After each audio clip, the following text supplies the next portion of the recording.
Si Evan Nelly nga ba ang magiging future point guard nitong Magnolia Hotshots at makasasama nitong si Jerome Lastimosa? Parang ito raw yung nakikita natin na po pwedeng mangyari, lalo na ang usap-usapan ngayon. Ito raw si Evan Nelly ay interesado na maglaro sa Magnolia. Siguro nakita niya na yung laro kasi ng Magnolia ay center talaga sa mga gwardya at mas maganda tatakbo ng kanyang karera kung mapunta siya dyan. At alam din natin na ito namang Magnolia, ready talaga yan na gumawa ng hakbang para makatulong at makuha nila itong si Nelly.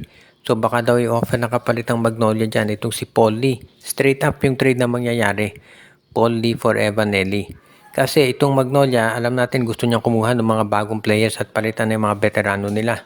Ever since itong umupo dyan si L.A. Tenorio bilang coach, yan na yung naging movement ng Magnolia. Kabaliktaran naman dito sa Phoenix dahil sila maraming mga baguhang player, so naghahanap naman sila ng mga veterano para i-guide yung mga baguhan nila. Kaya nga si Paul Lee naman yung nababagay dito sa kanilang roster. Kaya sa tingin ko mukhang okay to para dito sa dalawang panig, no?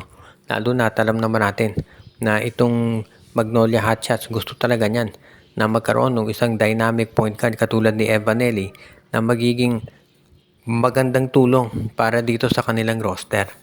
Hindi rin ako magtataka kung ito yung magiging isa sa mga magiging sitwasyon kung saan mabilis na maaaprubahan ang nabanggit na trade.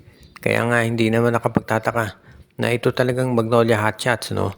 Magiging isa sa mga teams na talagang gagawa ng hakbang para ito'y matuloy talaga. Dahil syempre kung ikaw naman itong Magnolia, no? Sa tingin ko, yung magiging advantage sa kanila na makuha si Nelly dahil yung style na laro nito magko-complement naman dito kay Jerome Lastimosa.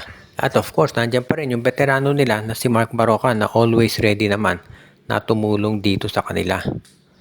Sa ngayon naman, itong si Converge coach Delta Pineda daw ay kausap itong Blackwater Bossing. Dahil ito raw Blackwater Bossing, mukhang ready offer yung first at second round draft picks nila. Dahil mukhang ready na raw magkaroon ng revamp dito sa Blackwater, tinitignan ng Converge kung pwede silang sabihin nating makauna pagdating dito sa draft picks ng Blackwater, pati na rin kay Cedric Barefield. Alam natin na si Barefield talaga yung inaabangan ng marami, no? Na pwedeng mawala. Actually, nilagay na yan sa trading block ng Blackwater, no? So inaabangan na lang ng marami kung saan ito mapupunta. If ever na magkaroon nga ng trade, sa tingin ko magiging mabigat ito, no? Dahil alam natin si Cedric Barefield, yan yung tipong franchise player talaga. Isang player na pwedeng magbago ng isang team. At sa tingin ko magiging maganda tool talaga para dito sa kanilang roster. Kung sa bagay, hindi na ako magugulat. Dahil sana, kung ikaw naman itong Blackwater, magkakaroon ka ng additional na mga firepower dahil kung si Archie Concepcion ang kapalit ni Barefield, magaling din yan. Sa panig naman ng Converge, abay kung meron kang Barefield at Juan Gomez de Leano, yan ang pinakamalakas na backcourt tandem ngayon dito sa PBA. Kaya sa tingin ko, yan talaga ang gustong kunin ditong si Governor at Coach Delta Pineda.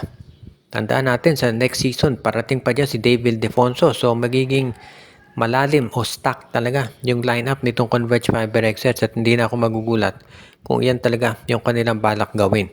Kung sa bagay, alam naman natin na itong Converge talaga seryoso yan pagdating dito sa pagbibuild up ng kanilang roster. Kaya naman hindi na ako magtataka talaga na magkakaroon sila ng malaking chance o pagbabago dito sa kanilang lineup.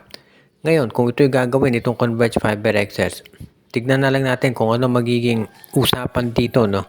Kung papayag talaga itong Blackwater sa ganitong klase na magiging arrangement.